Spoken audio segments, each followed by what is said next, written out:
Good evening, ladies and gentlemen. I'm Isabel. Today I'm going to talk about my opinion on the legalization of euthanasia. Euthanasia comes from the Greek words euthanos, which means beautiful death. It is said euthanasia is a practice of killing someone who is very ill and will never get better in order to end their suffering, usually done at their request or with their consent.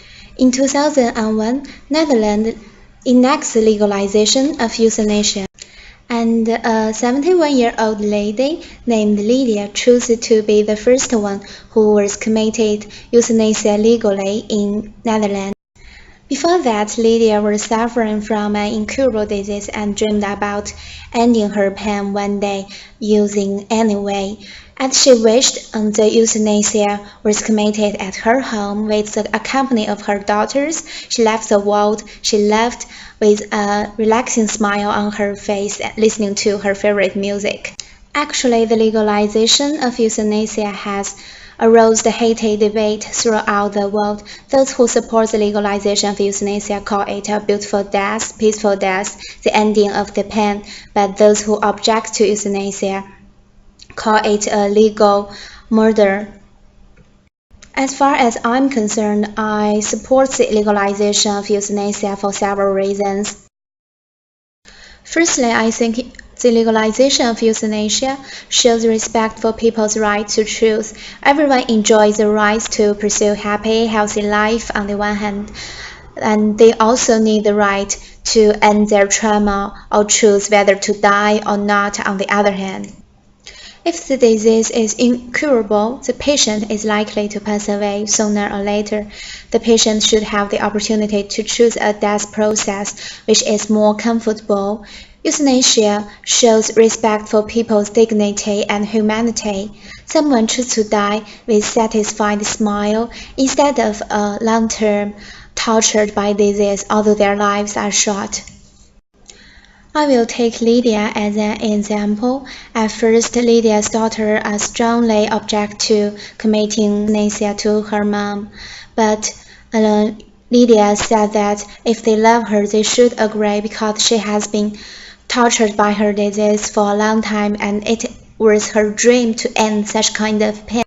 After her death, her daughters admitted that their mom actually left the world in a relaxing circumstance and make them feel comfortable. A cancer hospital in Beijing once surveyed 800 cancer patients suffering from the pain of cancer. 6% of them are willing to choose euthanasia in order to end their pain. Secondly, the legalization of euthanasia face modern values of we all agree that life is sacred and should be cherished, but we need to cherish its value and quality, rather than stressing the length of life only. For patients, if their diseases are curable, we should spare no effort to save them and prolong their life. But we know the medicine and doctors are not omnipotent. But if the disease of patients is impossible to be cured, and for them to live in the world is worse than to die, they have to suffer from a large amount of traumas and pains from their life. There is no life quality or life values under such circumstances. Since living in the world becomes a disaster for the patients, doctors may as well agree to let them leave the world in a peaceful and friendly way. Besides, the legalization of euthanasia is beneficial to effective allocation of social and medical resources. On the one hand, there are poor people and poor patients living in the region lack of medicine and treatment. For instance, Sub-Saharan accounts for 11% of the population in the world and 24% of the disease in the world, while it spends less than 1% of global health spending. Thousands of people in Sub-Sahara die from malaria, tuberculosis, and other diseases which can be totally cured with appropriate medical resources. On the other hand, a large amount of resources are being wasted in treating those incurable disease and patients. If some incurable patients give up treatment, and then the resource could be used in treating others. In the perspective of the society resource, medical resource could be distributed more effectively and reasonably through legalizing euthanasia. Someone fears legalizing euthanasia would bring about a slippery slope. The slippery slope argument holds that allowing A will inevitably lead to B. The most commonly debated slide is the slide from voluntary euthanasia to non-voluntary euthanasia.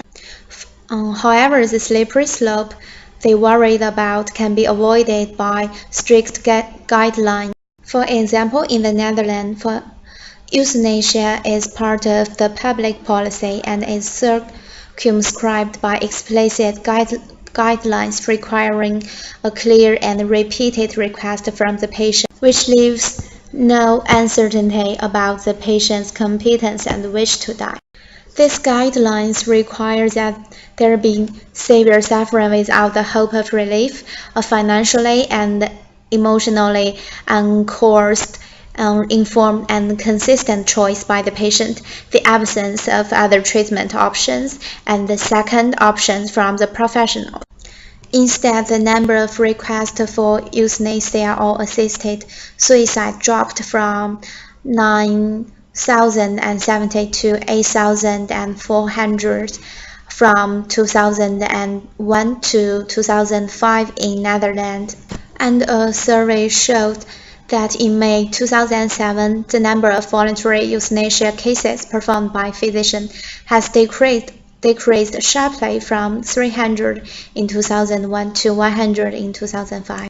The statistics showed that with a well-functioning nationwide system of consulting physicians trained to operate on the basis of well-defined criteria, the legalization of the euthanasia will not bring slippery slope as some people worried about.